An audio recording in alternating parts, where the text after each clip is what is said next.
우리는 코로나19를 이겨가고 있지만 그 과정에서 사망자가 적지 않게 발생하여 마음이 매우 무겁습니다. 다른 나라에 비해 치명률이 상대적으로 낮다는 것으로 위안을 삼을 수 없습니다. 코로나19로 인해 희생되신 모든 분들과 유족들께 깊은 애도와 위로의 말씀을 드립니다. 방역에서 사망자를 줄이는 노력이 무엇보다 중요합니다. 특히 정신병원과 요양병원, 요양원 등 고령과 기저질환, 약한 면역력 등으로 치명률이 특별히 높은 집단 취약시설에 대한 방역에 각별한 노력을 기울여주기 바랍니다.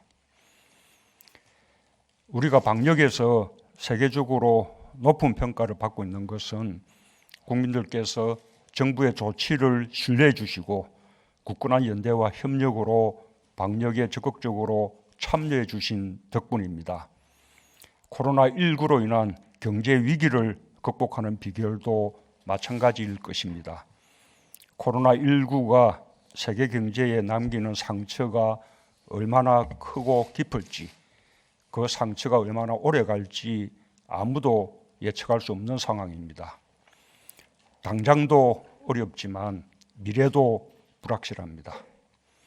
당장의 어려움을 타개해 가면서 어두운 터널을 지나 경기를 반등시키는 긴 호흡을 가져야 합니다. 어려운 상황이지만 정부는 최선을 다할 것이며 앞장설 것입니다. 국민들께서 정부를 믿고 연대와 협력의 정신으로 한마음이 되어주신다면 코로나19는 물론 그로 인한 경제 위기까지 충분히 극복해낼 수 있을 것입니다.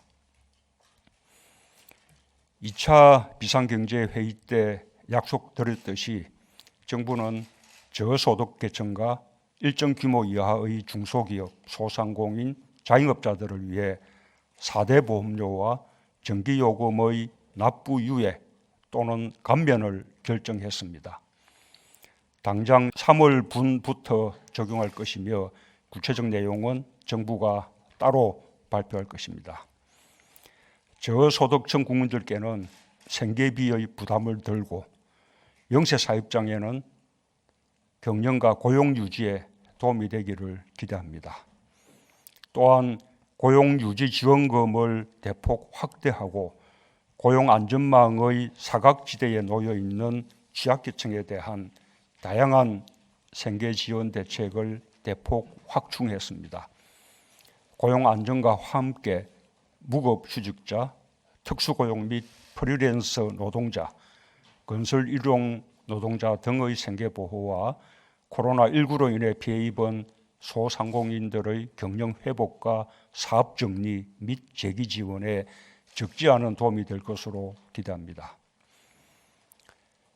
그와 함께 정부는 지자체와 협력하여 중산층을 포함한 소득 하위 70% 가구에 대해 4인 가구를 기준으로 가구당 100만 원의 긴급 재난지원금을 지급하기로 결정했습니다. 이 결정은 쉽지 않은 결정이어서 많은 회의와 토론을 거쳤습니다. 코로나19로 인해 모든 국민이 고통받았고 모든 국민이 함께 방역에 참여했습니다. 모든 국민이 고통과 노력에 대해 보상받을 자격이 있습니다. 그러나 정부로서는 끝을 알 수 없는 경제 충격에 대비하고 고용 불안과 기업의 유동성 위기에 신속하게 대처하기 위해 재정 여력을 최대한 비축할 필요가 있습니다. 경제적으로 좀 더 견딜 수 있는 분들은 보다 소득이 적은 분들을 위해 널리 이해하고 양보해 주실 것을 당부드립니다. 긴급재난지원금은 신속한 지급이 무엇보다 중요하므로 신속하게 2차 추경안을 제출하고 총선 직후 4월 중으로 국회에서 처리되도록 할 계획입니다. 또한 재정 여력의 비축과 신속한 이하 합의를 위해 재원의 대부분을 뼈를 깎는 정부 예산 지출 구조 조정으로 마련하겠습니다. 국회의 협력을 당부드립니다.